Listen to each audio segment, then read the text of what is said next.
चलिए एक बार फिर से आप सभी का स्वागत है चैनल के ऊपर। तो अगर अभी तक आपने सब्सक्राइब नहीं किया है तो सब्सक्राइब कर लीजिए और नीचे प्लेलिस्ट में हम सॉल्व कर रहे हैं दिसंबर 2019 का सॉल्व्ड पेपर उनके आंसर्स के साथ और आंसर्स ऐसे जो सही हैं उनके साथ में। ठीक है, तो नीचे जाके प्लेलिस्ट से आप देख सकते हैं लाइन से सारे लेक्चर्स। इस वीडियो को भी वहां पे ऐड कर दिया जाएगा ताकि कोई भी वीडियो कोई भी 2019 का प्रश्न आपसे छूटे ना। और जो परीक्षा देने वाले हैं आप मार्च 2023 में या फिर जून 2023 में, उसमें आपको फायदा पहुंचे। चलिए शुरुआत करते हैं। सबसे पहला प्रश्न देखिए यहाँ पे, five phenomena is best seen पूछा है between which of the following time intervals? 50 to 350 milliseconds, 110 to 320 milliseconds, 30 to 200 milliseconds and 215 to 375 millisecond. तो अगर आपको इसका उत्तर पता है तो बताइए उत्तर कमेंट में। निम्नलिखित में से कितने समय अंतराल पर फाइव वृत्ति की फाइव फेनोमेना अधिकतम देखने को मिलता है? 50 से 350 मिलीसेकेंड, 30 से 200। देखिए यहाँ बात किसकी हो रही है, यहाँ पे बात मिली सेकेंड की हो रही है। यानी ऐसी चीज है जो क्या है, सेकेंड से भी छोटी है। ठीक है, तो यहाँ पे राइट आंसर क्या है आपका, 30 से 200 मिली सेकेंड, 30 से 200 मिली सेकेंड। इसको आपको याद रखना है कि फाइव फेनोमेना आपको पहले बता दिया गया है, यहाँ पे पूछा जा चुका था आपसे 19 में। फाइव फेनोमेना सबसे बेस्ट कब देखने मिलेगा आपको, जब कोई भी स्टिमुलस जो है आपको ए बी इस तरह से दिखेगा, बहुत फास्ट रैपिड दिखेगा। कितना, 30 से 200 मिली सेकेंड के अंतर्गत। ये देखिए ये जो हो रहा है ऐसा लगेगा आपको कि ये ए और बी है ना, ये क्या कर रहा है, ए इधर जंप कर रहा है, फिर इधर जंप कर रहा है, फिर इधर जंप कर रहा है ना, ऐसे ऐसे जंप कर रहा है, आपको ऐसा लग रहा है। ये क्या है, देखिए कितना, एक सेकंड में नहीं लग रहा है, एक सेकंड के अंतर्गत ये उसके अंदर हो जा रहा है।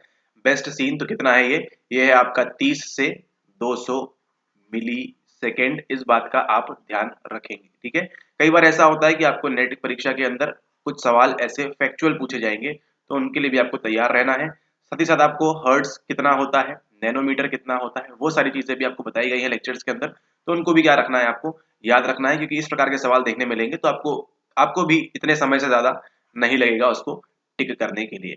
ठीक है, चलिए अब चलते हैं अगले सवाल के ऊपर। और इसी के साथ साथ एक और चीज होती है वो भी बता देते हैं यहाँ पे। ये तो हो गया आपका कौन सा फिनोमिना, फाइव फिनोमिना। गेस्टाल्ट वाले लोग लेके आए थे इसको, है ना, कौन लेके आए थे मालूम है तो कमेंट करिए उसको। ठीक है, जो नॉन कोर्स वाले बच्चे हैं वो कमेंट करें कौन लेके आए थे। एंड इसके बाद एक और चीज होती है जिसे हम क्या कहते हैं, जिसे हम कहते हैं बीटा मूवमेंट, है ना। बीटा मूवमेंट जो आपने गेम खेला है स्नेक वाला, इस प्रकार से यहाँ पे कुछ खाने के लिए स्नेक आपका ऐसे ऐसे ऐसे ऐसे आता है, वो जो होता है आपका वो कहलाता है आपका बीटा मूवमेंट। चलिए तो सही उत्तर क्या होता है यहाँ पे, 30 से 200 मिली सेकेंड। फाइव फिनोमेना जो है हमको बेस्ट, फाइव वृत्ति की जो है हमको बेस्ट देखने मिलती है। अब देखिए अगला प्रश्न, doctor X as a therapist, ये क्या है, ये है therapist, felt a sense of complete understanding towards a father client. उनके जो क्लाइंट थे वो क्या थे, एक पिता थे। whose children behaved exactly the way his own children used to behave. This is empathy, jumping to conclusion, sympathy or warmth and genuineness. मनोचिकित्सक डॉक्टर एक्स ने एक परामर्शी पिता के प्रति समग्र समझ को महसूस किया, जिसके बच्चे अपने पिता के साथ ठीक वैसा ही व्यवहार करते थे। बच्चे कैसे कर रहे हैं, अपने पिता के साथ ठीक वैसा ही व्यवहार करते थे जैसा कि उसके अपने बच्चे उसके साथ। यह है समानुभूति है, शीघ्र निष्कर्ष निकाल लेना है, स्नेहमयी एवं सत्यपरक ईमानदार, ये क्या बात होती है, और आपको दिया है सहानुभूति। ठीक है, empathy, jumping to conclusion, warmth and genuineness, sympathy. Right answer क्या होगा इसमें, देखिए वार्मथ एंड जेन्युइननेस तो ऑलरेडी एलिमिनेट हो गया है, जंपिंग टू कंक्लूजन ये तो कोई मतलब यहाँ पे बात ही नहीं हो रही है। यहाँ थोड़ा सा आपको शब्दों के बारे में मालूम होना चाहिए। ठीक है, इसमें कोई बड़ी साइकोलॉजी नहीं है। यहाँ पे क्या है, समानुभूति और सहानुभूति के बीच कंफ्यूजन होना चाहिए आपको। एम्पैथी कब है, जब आप क्या करते हैं, दूसरों के जूतों में पाँव रख के खुद को देखते हैं या उस सिचुएशन को देखते हैं। सिंपैथी क्या है, हाँ हाँ ठीक है हम समझ पा रहे हैं आपके साथ कि हम क्या प्रकट कर रहे हैं, सहानुभूति प्रकट कर रहे हैं, है ना। ये ए है, ये क्या कर रहा है, बी को सहानुभूति प्रकट कर रहा है। ठीक है, तो ये समझ पा रहा है कि उसके बच्चे जिस तरह से उसके साथ व्यवहार करते थे उसके साथ भी वैसा ही हो रहा है। ठीक है, तो यहाँ पे उत्तर हो जाता है कि आपका option number D, sympathy will be the right answer. सहानुभूति जो है ये है राइट आंसर। ठीक है, this is the correct answer. अब चलते हैं अगले सवाल के ऊपर। चलिए यहाँ पे देखिए, विच of the following would be the best method, best बोला है। ठीक है, बेस्ट मतलब बेस्ट, इन चारों में से कौन सा सबसे बेस्ट होगा, for studying the relative contribution of heredity and environment. प्रकृति और पोषण, है ना, हमेशा लड़ाई चलती है आपको। इसमें कौन कौन से स्कूल्स है वो भी बता दिया गया है आपको। Comparing identical and fraternal twins reared together, comparing identical and fraternal twins reared apart, comparing siblings, ठीक है, इंग्लिश वाले पढ़ लीजिएगा आप लोग। फिर यहाँ पे देखिए क्या बोल रहा है, प्रश्न बोल रहा है यहाँ पे आनुवंशिकता एवं परिवेश के सापेक्ष योगदान के अध्ययन की निम्नलिखित में से सर्वश्रेष्ठ पद्धति कौन सी है। एक साथ पोसे गए सर्वसम एवं द्विअंडज जुड़वा बच्चों की तुलना, अलग अलग पालित सर्वसम एवं द्विअंडज बच्चों की तुलना, एक साथ पाले गए एवं अलग अलग पाले गए सगे भाई बहनों की तुलना, सर्वसम एवं द्विअंडज जुड़वा बच्चों की तुलना जिनमें से आधों का पालन पोषण अलग अलग हुआ है। ठीक है, तो इसमें बेस्ट कौन सा है? अगर आप इस चैनल के वीडियोस लगातार रेगुलर देख रहे हैं तो आपको ये डिफरेंस मालूम होगा कि सर्वसम और द्विअंडज बच्चे कौन से होते हैं। ठीक है, ये जो आइडेंटिकल हैं ये होंगे कौन से आपके, ये होंगे आपके सर्वसम, और द्विअंडज हैं ये कौन से हैं, फ्रेटर्नल। देखिए आप लोगों को क्लू इसी में दे दिया गया है। ठीक है, द्विअंडज बोल के तो समझ जाएंगे आप लोग यहाँ किसकी बात हो रही है। सबसे बेस्ट तकनीक कौन सी होती है इसके अंदर? सबसे बेस्ट तकनीक, सर्वश्रेष्ठ पद्धति कौन सी होगी?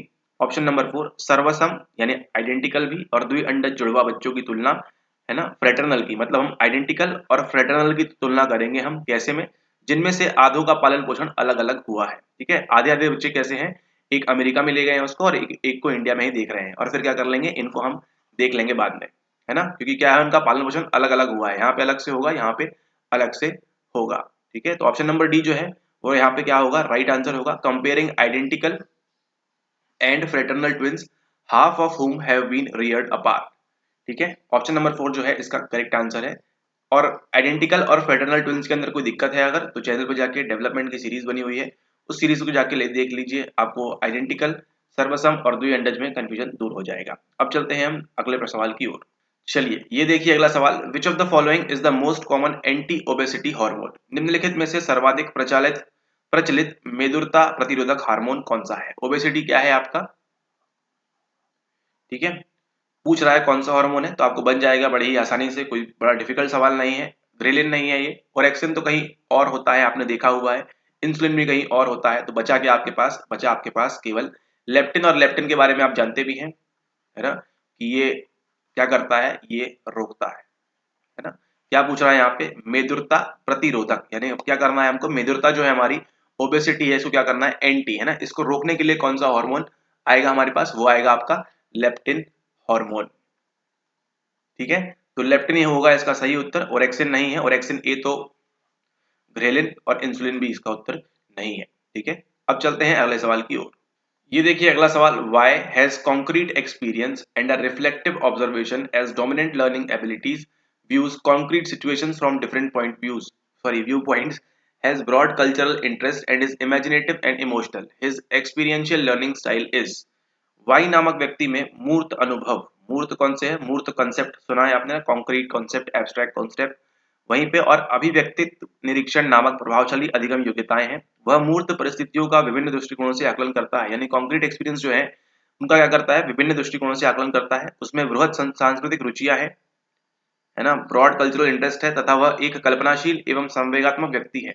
उसमें निम्न में से किस प्रकार की अनुभवात्मक अधिगम शैली है। ठीक है, क्या उसके पास एसिमिलेटिंग स्टाइल है, क्या कन्वर्जिंग स्टाइल है, क्या डाइवर्जिंग स्टाइल है, क्या अकोमोडेटिंग स्टाइल है। आत्मसात करने का तरीका है, विचलन का तरीका है, अभिसरण का तरीका है, कन्वर्ज करने का सामंजस्यकारी तरीका है, कौन सा तरीका होगा इसमें से राइट आंसर?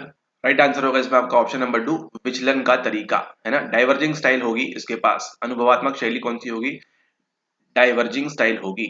विचलन का तरीका, वह एक कल्पनाशील संवेगात्मक व्यक्ति है, उसमें बृहद सांस्कृतिक रुचियां हैं, वह मूर्त परिस्थितियों का विभिन्न दृष्टिकोणों से आकलन करता है ना, तो किसके अंदर आएगा ये सब, गिरेगा आपके डाइवर्जिंग स्टाइल के अंतर्गत गिरेगा। ठीक है, विचलन का तरीका जो है इसका राइट आंसर है। अब चलते हैं हम अगले सवाल के ऊपर।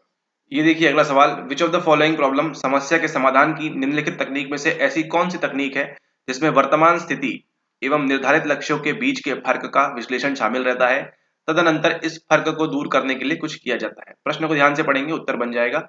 समस्या के समाधान, प्रॉब्लम सॉल्विंग की निम्नलिखित तकनीक में से ऐसी कौन सी तकनीक है, ये बताया हुआ है आपको क्लास के अंदर, जिसमें वर्तमान स्थिति, प्रेजेंट स्टेट एवं निर्धारित लक्ष्य, टारगेट गोल के बीच का फर्क विश्लेषण शामिल रहता है, तदनंतर इस फर्क को दूर करने के लिए कुछ किया जाता है।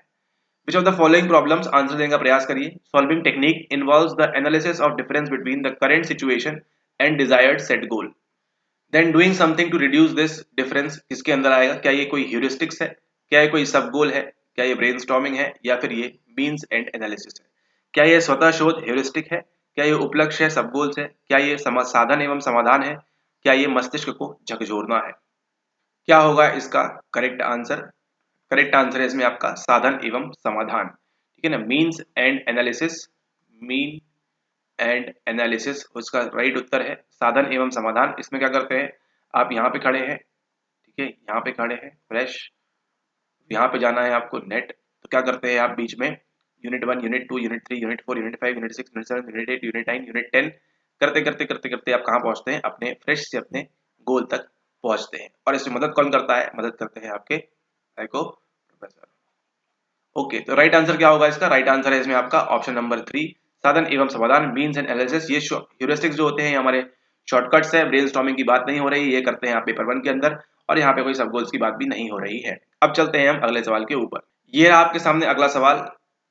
यूजिंग हल्स थ्योरी, हल की थ्योरी का इस्तेमाल करते हुए Taylor conceptualize that anxiety is an emotionally based drive and therefore high anxious of subjects on Taylor's manifest anxiety scale would be conditioned faster than the low anxious subjects. The study verified the hypothesis. This provides evidence for concurrent validity of MAS, construct validity of MAS, convergent validity और lack of validity of MAS. कुछ समझ में नहीं आया क्या हो रहा है यहाँ पे? चलिए यहाँ पे देखते हैं।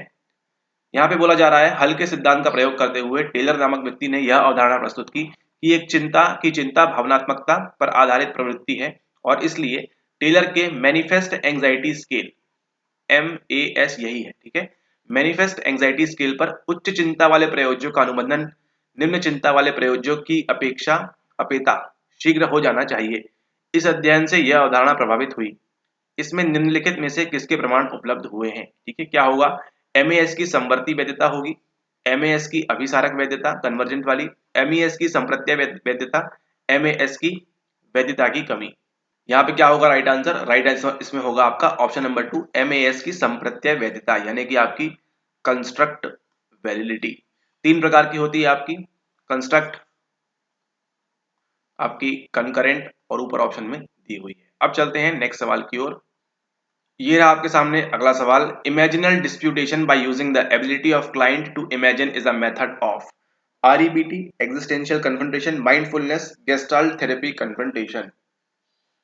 परामर्शी की काल्पनिक क्षमता का प्रयोग करते हुए काल्पनिक विवाद की पद्धति को क्या कहते हैं? यहाँ कौन सा विवाद हो रहा है? यहाँ पे काल्पनिक हो रहा है, ठीक है। तो क्या आपने सुना है ऐसी कोई तकनीक जिसमें हम माइंडफुलनेस की बात करते हैं? माइंडफुलनेस तो आपने देखा भी है लेक्चर के अंदर क्या होता है ना। क्या यहाँ पे REBT, गेस्टाल्ट, मनोचिकित्सा विवाद, अस्तित्ववादी आमना सामना या फिर सचेतनता?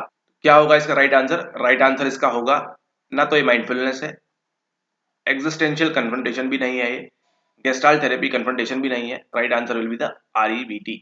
REBT जो है ये होगा यहाँ का सही आंसर। ना ही कोई अस्तित्ववादी आमना सामना है, सचेतनता भी नहीं है, गेस्टाल्ट मनोचिकित्सा विवाद भी नहीं है। REBT इसका सही उत्तर है। अब चलते हैं अगले सवाल की ओर। What of the following was described by RB Kettle using S technique of factor analysis? S तकनीक का इस्तेमाल करते हुए आपके कारक विश्लेषण में क्या बताया था? Differential effects of stimulus situations on personality, group formation, social interactions, individual differences among people. RB Cattell ने एस कारक विश्लेषण तकनीक, S technique of factor analysis का प्रयोग करते हुए निम्नलिखित में से किसका वर्णन किया है? व्यक्तित्व पर उद्दीपक परिस्थितियों का भिन्नतात्मक प्रभाव, समूह रचना, सामाजिक अंतःक्रियाएं, लोगों में अंतरवैयक्तिक भिन्नता। एस टेक्निक का इस्तेमाल किसके लिए करेंगे? आपकी सामाजिक अंतःक्रियाएं, सोशल इंटरेक्शन के लिए, ठीक है। ये जो है इसका सही उत्तर है। इन तीनों की बात नहीं होती है आपके एस टेक्निक के अंतर्गत। अब चलते हैं अगले सवाल की ओर। A psychological currency that permits deviation from the group is called। कभी कभी ऐसा होता है कि आपको सारे उत्तर मालूम होते हैं और एक उत्तर नहीं मालूम होता है, तो वही क्या होता है? वही आपका सही उत्तर होता है। लेकिन यही चीज का विवेक, यही चीज को सोचने की क्षमता आपकी होनी चाहिए कहाँ पे? एग्जाम हॉल के अंदर, ठीक है, तभी आप इस प्रकार के सवाल सॉल्व कर पाएंगे। यहाँ पे देखिए, a psychological currency that permits deviation from the group is called conformity है, ओबीडियंस है, कंप्लायंस है या फिर ये इडियोसिंक्रेसी क्रेडिट है। समूह से विचलन की अनुमति देने वाली, देखिए समूह से विचलन, और अगर नहीं भी आता है तो कॉन्सेप्ट के आधार पर कर सकते हैं आप।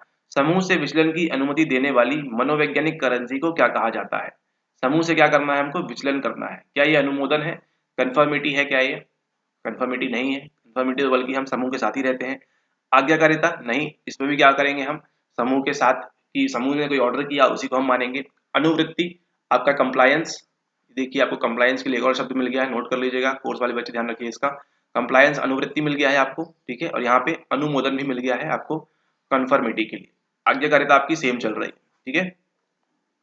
तो क्या बचा आपका, ये विशिष्ट श्रेय जो है ये आपका क्या होगा यहाँ पे, इडियोसिंक्रेसी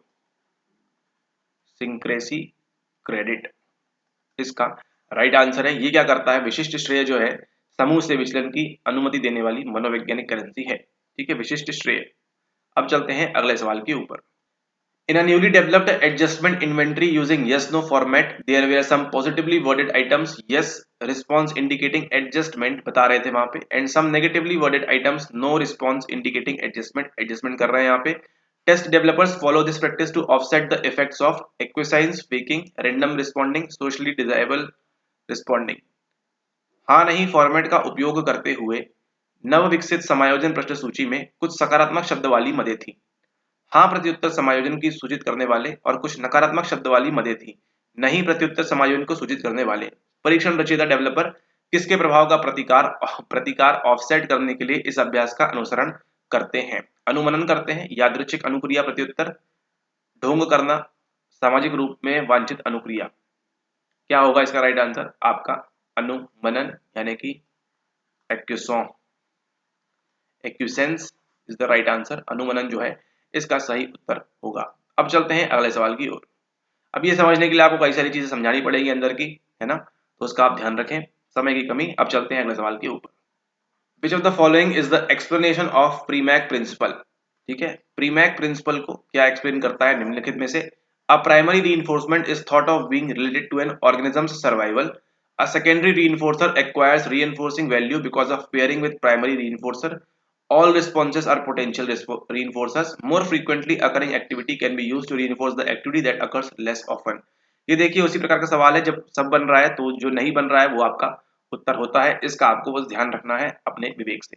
निम्नलिखित में से प्रीमैक सिद्धांत की व्याख्या कौन सी है, क्या पूछ रहे हैं आपसे, प्रीमैक सिद्धांत के बारे में पूछ रहे हैं। प्राथमिक प्रबलन को प्राणियों की उत्तरजीविता से संबंधित माना जाता है। क्या हमने जब लर्निंग के लेक्चर्स किए थे तो क्या हमने कभी भी सुना था कि प्राथमिक प्रबलन के अंदर प्राणियों की उत्तरजीविता से संबंधित माना जाता है? माना जाता है, बट क्या कभी भी हमने प्रीमैक की बात की थी वहां पे? तो ये होता है गलत उत्तर आपका। द्वितीय प्रबलन प्राथमिक प्रबलन के साथ जुड़कर प्रबलन मूल्य प्राप्त करता है, ये सही बात है, लेकिन क्या इसके अंदर आपको बताया था कि प्रीमैक होगा? नहीं। सभी प्रत्युत्तर संभावित प्रबलन है, बात सही है, बात सही है, लेकिन क्या हमने कभी बताया था कि ये प्रीमैक होता है? नहीं, ये प्रीमैक नहीं होता है। बहुधा बार बार घटित होने वाली क्रिया को प्रायः कम घटित होने वाली क्रिया के प्रबलन हेतु प्रयोग किया जाता है। जब ये तीन चीजें मैं नहीं बताया आपको लेक्चर के अंदर कि ये क्या होता है, ये प्रीमैक प्रिंसिपल से संबंधित है या प्रीमैक सिद्धांत से संबंधित है, तो सही उत्तर क्या होगा ऑटोमेटिकली, ये जो है इसका राइट आंसर है ना। प्रीमैक प्रिंसिपल मतलब क्या कर रहे हैं, बहुधा बार बार घटित होने वाली क्रिया को, जो एक्टिविटी क्या हो रही है बार बार होती है, प्रायः कम घटित होने वाली क्रिया के प्रबलन हेतु प्रयोग किया जाता है, ठीक है ना। तो इसके लिए उदाहरण क्या हो सकता है आपका, जैसे मान लीजिए आपको बाहर खेलने जाना है, ठीक है, तो घर वाले क्या बोलते हैं, जब आप छोटे थे तो पहले पढ़ाई कर लो, है ना, उसका क्या करना, आप खेलने जाना। बार बार घटित होने वाली क्रिया को, जो बार बार होने वाली है, कम घटित होने वाली क्रिया के प्रबलन हेतु प्रयोग किया जाता है, ठीक है। ये क्या कहलाता है, ये कहलाता है आपका प्रीमैक सिद्धांत। ध्यान रखेंगे, इसको नोट कर लेंगे नोट्स के अंदर अपने। अब चलते हैं अगले सवाल की ओर। Which part of brain is responsible for transferring information from STM to LTM, STM से एलटीएम में कैसे जाएगा? Amygdala, hypothalamus, hippocampus, cerebellum. अल्पकालिक स्मृति में सूचनाओं को दीर्घकालिक स्मृति में स्थानांतरित करने के लिए मस्तिष्क का कौन सा भाग उत्तरदायी होता है? एमिगडाला, हाइपोथैलेमस, हिपोकैम्पस या फिर सेरिबेलम। कोर्स के बच्चे हैं इसका उत्तर देंगे व्हाट्सएप के ऊपर, ठीक है, ध्यान रखिएगा व्हाट्सएप के ऊपर सबमिट करिएगा इसके अपने आंसर्स, और वीडियो को आप 1 मिनट आगे करके देख सकते हैं, ठीक है। ओके, एमिगडाला जो है, एमिगडाला का यहाँ पे कोई भी संबंध नहीं है आपके एसटीएम से एलटीएम में। हाइपोथैलेमस का भी कोई संबंध नहीं है, मानते हैं ये बॉस होता है, लेकिन इसका कोई भी संबंध नहीं है। सेरेबेलम जानते हैं आप क्या करता है, बॉडी वेट वगैरह वो सब मेंटेन करता है, बैलेंस वगैरह। राइट आंसर क्या हो जाता है आपका ऑप्शन नंबर 3, हिपोकैम्पस जो है इसका करेक्ट आंसर है। ओके, अब चलते हैं अगले सवाल के ऊपर। इतनी बार देख लिया लेक्चर में आपने अंदर, ये जो है फियर वगैरह के लिए काम आता है, ये भी आपका अलग अलग चीजों के लिए काम आता है, और ये भी अलग अलग चीजों के लिए काम आता है। अब चलते हैं अगले सवाल के ऊपर। ये सवाल है जिसमें आपके संज्ञान की आवश्यकता है, ना ही किसी साइकोलॉजी के ज्ञान की। ठीक है। According to definition theory, for the development of a concept of an office one must construct an ideal office, visit various offices, list all essential features of an office, transform a room into office। कार्यालय के संप्रत्यय को विकसित करने के लिए परिभाषा सिद्धांत के अनुसार किसी भी व्यक्ति को क्या करना होगा? एक आदर्श कार्यालय का निर्माण करना चाहिए, विभिन्न कार्यालयों का भ्रमण करना चाहिए, किसी कार्यालय के सभी आवश्यक विशेषताओं की सूची बनानी चाहिए, किसी एक कमरे को कार्यालय में बदलना चाहिए। तो बताइए, आपको मान लीजिए आप नहीं पढ़ के गए हैं डेफिनेशन थ्योरी के बारे में, ठीक है, नहीं मालूम आपको डेफिनेशन थ्योरी क्या है, लेकिन आपको ये तो मालूम है ना कि परिभाषा क्या होती है ना, किसी चीज को हम डिफाइन करते हैं, है ना। तो कार्यालय के संप्रत्यय को विकसित करने के लिए कि ऑफिस का कंसेप्ट क्या होता है उसको बताने के लिए इन चारों में से क्या होगा उसको देखिए। एक आदर्श कार्यालय का निर्माण करना चाहिए, आप ऑफिस ही बना देंगे, क्या ये डेफिनेशन है ऑफिस बताने के लिए? नहीं। विभिन्न कार्यालयों का भ्रमण करना चाहिए, क्या ये डेफिनेशन होगी किसी ऑफिस की? नहीं। किसी कार्यालय के सभी आवश्यक विशेषताओं की सूची बनानी चाहिए, ये होगा इसका सही उत्तर, है ना। आप बताएंगे ना ऑफिस में ये होता है, टेबल होता है, कुर्सी होती है, पेपर वेट होता है ना, प्रिंटर होता है और वो सब चीजें, डेस्क वगैरह होती है, चेयर वगैरह होती है दो सामने, है ना। किसी एक कमरे को कार्यालय में बदलना चाहिए, ये भी नहीं है। राइट आंसर क्या है? ऑप्शन नंबर 3 जो है इसका सही उत्तर है, किसी कार्यालय के सभी आवश्यक विशेषताओं की सूची बनानी चाहिए। अब चलते हैं हम नेक्स्ट क्वेश्चन की ओर। Read the following conversation and choose the best option. X बोलता है what time is it, Y बोलता है I think it is about 9:30 AM। This is adult adult transaction, adult adult complementary transaction, child adult complementary child adult transaction. निम्नलिखित संवाद को पढ़ें और सर्वोत्तम विकल्प का चयन करें। मान लीजिए आपने ये नहीं पढ़ा है, ठीक है, फिर भी देखिए किस तरह से आप सॉल्व कर सकते हैं। X बोलेगा अभी कितना समय हुआ है, Y शायद 9:30 बजे है। यह वयस्क वयस्क समव्यवहार है, वयस्क वयस्क पूरक समव्यवहार है, शिशु वयस्क पूरक समव्यवहार है, शिशु वयस्क समव्यवहार है। ठीक है, फिर से पढ़िए सेंटेंस एक्स को। अभी कितना समय हुआ है, शायद 9:30 बजे है, पूर्वाहन बजे हैं। ठीक है, तो क्या आपको लगता है कि क्या कोई शिशु इस प्रकार से रिस्पॉन्स करेगा? अभी कितना समय हुआ है, क्या कोई शिशु पूछेगा ऐसा, या वो बोलेगा शायद 9:30 बजे है ना। तो शिशु तो ऑप्शन से एलिमिनेट हो गया है ऑलरेडी, शिशु तो इस प्रकार की बातें कभी नहीं करेगा, है ना, वो चिल्ला चोट करता है वो सब।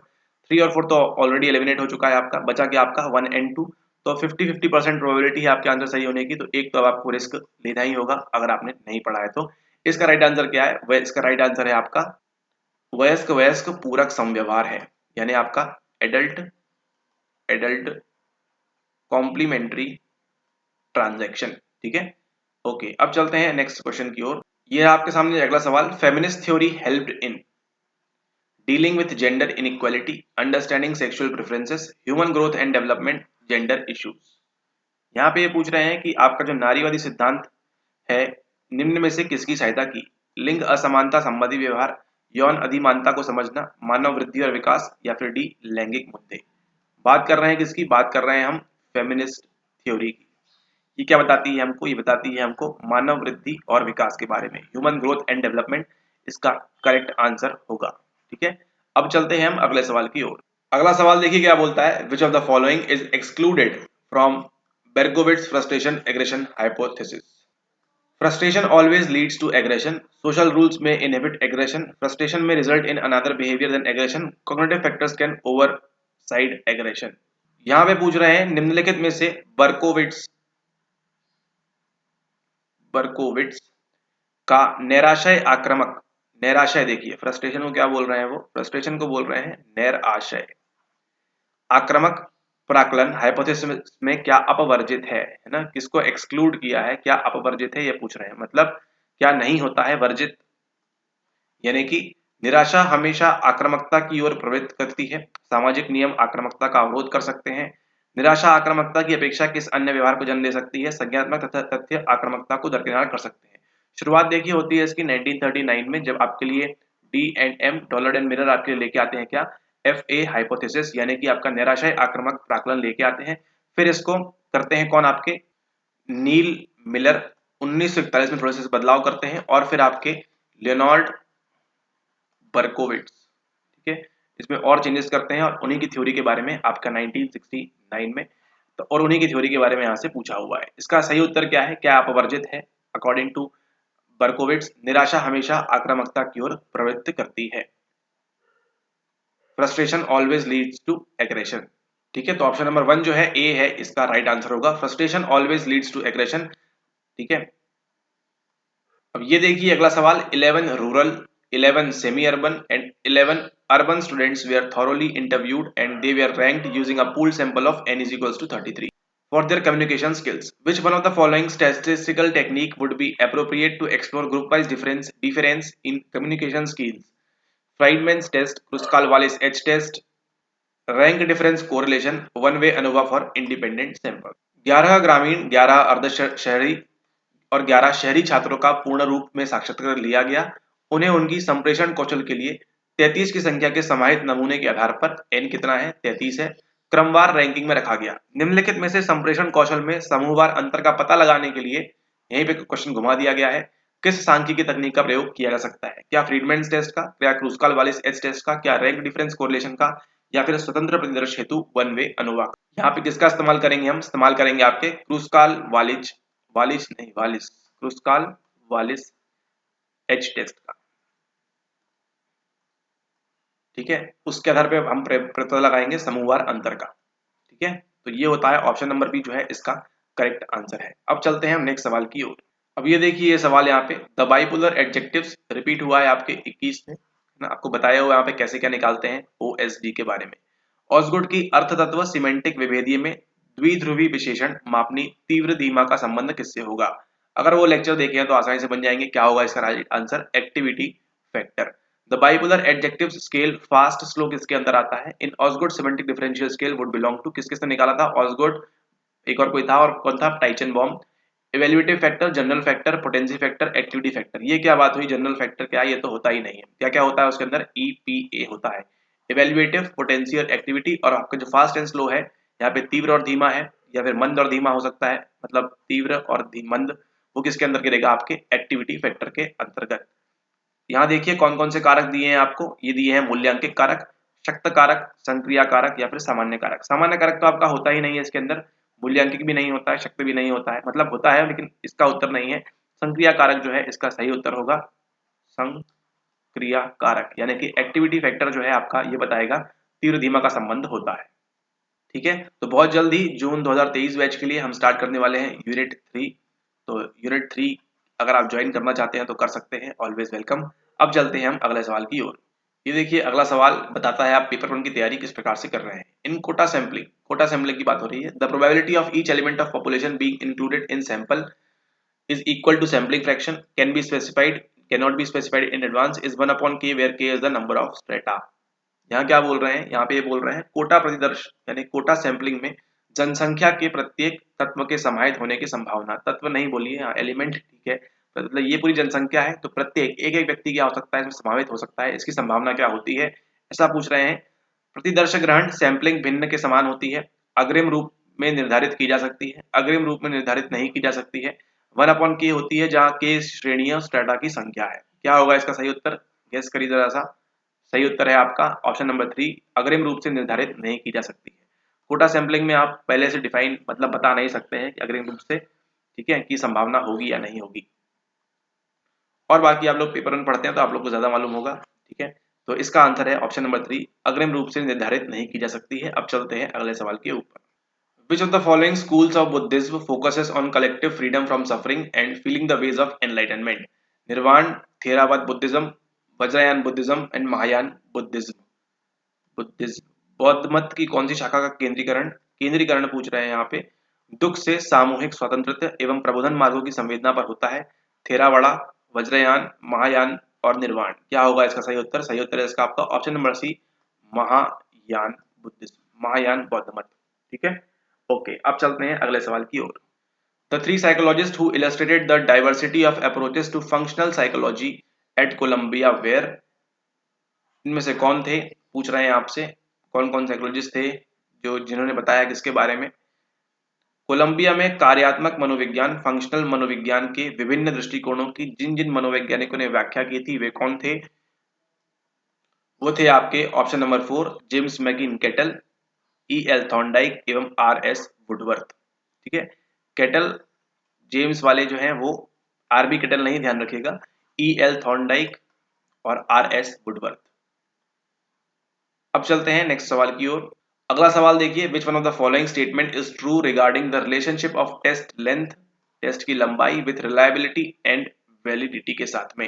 As test length increases only reliability improves, as test length increases only validity improves, as test length increases neither reliability nor validity improves, as test length increases both reliability and validity improve.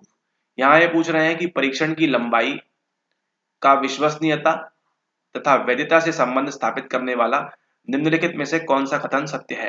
गलत है, गलत है, गलत है, सही क्या है? सही केवल एक यही है कि परीक्षण की लंबाई बढ़ने से, जैसा आपका टेस्ट अभी है 100, इसको आप कर देंगे 200, तो क्या होगा, इसकी रिलायबिलिटी एवं वैलिडिटी दोनों ही बढ़ेगी, है ना। रिलायबिलिटी आर और वैलिडिटी आपकी वैधता, विश्वसनीयता दोनों ही बढ़ती है जैसे जैसे क्या करेंगे, परीक्षण की लंबाई बढ़ेगी। परीक्षण इतना है, रिलायबिलिटी इतनी है, परीक्षण और इतना हो जाएगा, ये इतना इतना और हो जाएगा। ठीक है, जिस प्रकार से परीक्षण की लंबाई बढ़ेगी वैसे ही आपकी रिलायबिलिटी और वैधता दोनों ही बढ़ती जाती है। अगला सवाल, according to decision stage model how many stages are comprise in taking a decision. कोई भी निर्णय लेने के लिए निर्णय स्तर मॉडल के अनुसार निर्णय लेने की प्रक्रिया के कितने स्तर हैं? 3, 4, 6 या फिर 5। तो यहाँ पे सही उत्तर क्या होगा? 3, 4, 5 या फिर 6। सही उत्तर है आपका 6, है ना। आप देखेंगे कि जरूरत है और आप मदद करेंगे। यहाँ से यहाँ तक जो जाएगा 5 स्टेप में, ठीक है, 1, 2, 3, 4, 5 डिसीजन स्टेज मॉडल। अब चलते हैं अगले सवाल की ओर। Which among the following are the levels of processing proposed by Craig and Lockhart? Crack and Lockhart द्वारा जो बताया गया लेवल्स ऑफ प्रोसेसिंग के बारे में, उनमें से क्या सही है? यहाँ पे देखिए जरा, क्रैक एवं लॉकहार्ट द्वारा निम्नलिखित में कौन से प्रक्रिया के प्रस्तावित स्तर हैं? प्रतीकात्मक, सिंबॉलिक, अर्थात्मक, सिमेंटिक एवं ध्वन्यात्मक, अकाउस्टिक, भौतिक, व्यवहारिक एवं ध्वन्यात्मक, व्यवहारिक, ध्वन्यात्मक एवं अर्थात्मक, भौतिक, ध्वन्यात्मक तथा अर्थात्मक। ठीक है, तो क्या होगा इसमें आपका right answer crack and Lockhart के अनुसार होगा आपका ऑप्शन नंबर 4। ये होगी पहले फिजिकल, फिर कौन सी है आपकी ध्वन्यात्मक, अकाउस्टिक, और फिर आपकी कौन सी होगी अर्थात्मक यानी कि semantic. PAS, physical, acoustic and semantic. अब चलते हैं हम नेक्स्ट सवाल की ओर। Which device is use for the expression of different letters of words. किसी शब्द के विभिन्न वर्णों की अभिव्यक्ति के लिए कौन सी युक्ति विधि का प्रयोग किया जाता है? अभी आपने देखा अकाउस्टिक्स किससे संबंधित होता है? ध्वनि से संबंधित होता है। यहाँ क्या बोल रहे हैं? Expression of different letters of word, किसी शब्द के डिफरेंट विभिन्न वर्णों की अभिव्यक्ति के लिए कौन सी युक्ति विधि? तो अकाउस्टिक्स तो नहीं होगा, कीवर्ड सिस्टम भी नहीं होगा, है ना। समझ में आ रहा है? क्लस्टरिंग तो क्या है, यहाँ बात ही नहीं हो रही है। राइट आंसर क्या है आपका ऑप्शन नंबर 2, एक्रोनिम्स, है ना। ये सही उत्तर होगा इसका, प्रथमाक्षरी, है ना। यहाँ कोई समूहन तो करना नहीं है हमको, ना ही कोई मुख्य शब्द पद्धति कीवर्ड सिस्टम, ना ही ये परिवर्णी है, अकाउस्टिक्स है। यहाँ परिवर्णी दिया हुआ है, ऊपर आपने और कुछ देखा, है ना। तैयार रहिए। और यहाँ पे प्रथमाक्षरी एक्रोनिम्स की बात हो रही है, ठीक है। इसके लिए कौन सी युक्त विधि का प्रयोग किया जाता है? आपके एक्रोनिम्स। अब चलते हैं अगले सवाल की ओर। Which of the following explains the tendency of traits that are encoded on the same chromosome to be inherited together? निम्नलिखित में से क्या शील गुणों की उस प्रवृत्ति टेंडेंसी ऑफ ट्रेट्स की व्याख्या करता है जो समान क्रोमोसोम पर एक साथ वंशानुगत होने के लिए कूटबद्ध होते हैं? क्या ये माइटोसिस है, क्या ये मियोसिस है, क्या ये लिंकेज है, या फिर क्या ये जीन एक्सप्रेशन है? माइटोसिस क्या है? ये है आपका माइटोसिस है, सूत्री विभाजन। डेवलपमेंट किया है तो आपको मालूम है सही उत्तर क्या है, मायोसिस है, अर्धसूत्री विभाजन है। क्या ये लिंकेज है, संयोजन है, या फिर ये जीन अभिव्यक्ति है, एक्सप्रेशन है? कोर्स के बच्चे इसका उत्तर देंगे आप व्हाट्सएप के ऊपर, ठीक है। आप लोग ट्राई करिए इसका आंसर देने का कमेंट सेक्शन में, ठीक है, क्या होगा इतना इसका आंसर। अब चलते हैं हम अगले सवाल की ऊपर। Descartes argued that body and mind interact. According to him, which is the site for this interaction? Pancreas, pineal, adrenal and pituitary gland. डेकार्ते ने कहा कि शरीर और मन आपस में अंतःक्रिया करते हैं। उनके अनुसार इस अंतःक्रिया का स्थान कौन सा है? शंकरूप है, अधिवृक्क है, अग्नाशय पैनक्रियाज है, या फिर श्लेष्मीय है? सबको मालूम है सही उत्तर क्या है, शंकरूप ग्रंथि यानी कि पीनियल ग्लैंड जो है इसका सही उत्तर है। ये रहा आपके सामने अगला सवाल। Which part of neuron is covered by myelin sheath? Myelin sheath से ढका हुआ कौन सा पार्ट होता है? Parts of dendrite, yes. Parts of axon, yes. Whole of axon, yes. Whole of dendrite, yes. क्या होगा इसका सही उत्तर? सही उत्तर क्या है इसका? आपका option number 2, parts of axon. यहाँ पे देखिए तंत्रिका कोशिका न्यूरॉन का कौन सा भाग माइलिन शीट से ढका रहता है? संपूर्ण तंत्रिका ढका रहता है क्या? नहीं। क्या संपूर्ण वृक्षिका ढकी रहती है? डेंड्राइट? नहीं। क्या वृक्षिका का कुछ भाग ढका रहता है? नहीं। जबकि तंत्रिकाक्ष एक्सॉन का कुछ भाग जो है वो ढका रहता है। आपका एक्सॉन चला आता है ऐसे ऐसे, ये है myelin sheath, node of radius, ये है माइलिन शीट, ये है नोड ऑफ रेडियस, ये है माइलिन शीट, ये है। इस प्रकार से कुछ कुछ भाग जो है आपके एक्सॉन का, तंत्रिकाक्ष का, आपके अक्ष तंतु का कुछ कुछ भाग जो है ढका रहता है माइलिन शीट से। दो प्रकार से बनती है, सीएनएस में अलग बनाता है एंड पीएनएस में अलग बनाता है। अब चलते हैं अगले सवाल के ऊपर। यह है आज का अगला सवाल और आखिरी सवाल भी। आप लोग को जो कमेंट करने बोला है कमेंट करिए अगर उत्तर बनता है तो, अदरवाइज आप अगले पार्ट का वेट कर सकते हैं ताकि उसमें हम आंसर्स कवर करेंगे। बट आंसर करेंगे तो अच्छा है, आपको तुरंत मालूम पड़ेगा सही कर रहे हैं गलत कर रहे हैं। If you move a book from your desk to shelf, you know the form of book is not changing, it may be because of it the following: linear perspective, relative size, size consistency, shape consistency. चारों कराया है lecture के अंदर। यदि आप desk से किसी पुस्तक को उठाकर शेल्फ में रखते हैं, कॉर्टिकोट्रोपिन कहाँ से आ गया, शेल्फ में रखते हैं, तो आप जानते हैं कि पुस्तक के आकार में कोई परिवर्तन नहीं आता है। यह निम्नलिखित में से किसके कारण होता है? क्या यह रेखीय परिप्रेक्ष्य है? क्या यह सापेक्षिक नाप है? क्या यह नापन स्थिरता है? या फिर यह आकार स्थिरता है? क्या है इसका सही उत्तर? सही उत्तर है इसका आपका ऑप्शन नंबर 3, आकार स्थिरता, यानी आपकी शेप कंसिस्टेंसी। ठीक है, अच्छे से रिवाइज करिए तो बनेगा, कंफ्यूज होंगे आप इसके बीच में इसके बीच में, लेकिन आकार स्थिरता जो है वो इसका सही उत्तर है। सापेक्ष मतलब कब बात करते हैं? रिलेटिव, है ना, ये ऐसी बात होगी तो रिलेटिव की बात होगी, अदरवाइज आकार स्थिरता जो है ये इसका सही आंसर है। ठीक है, अब बात की है तो एक और देख लीजिए सवाल यहाँ पे आपके लिए।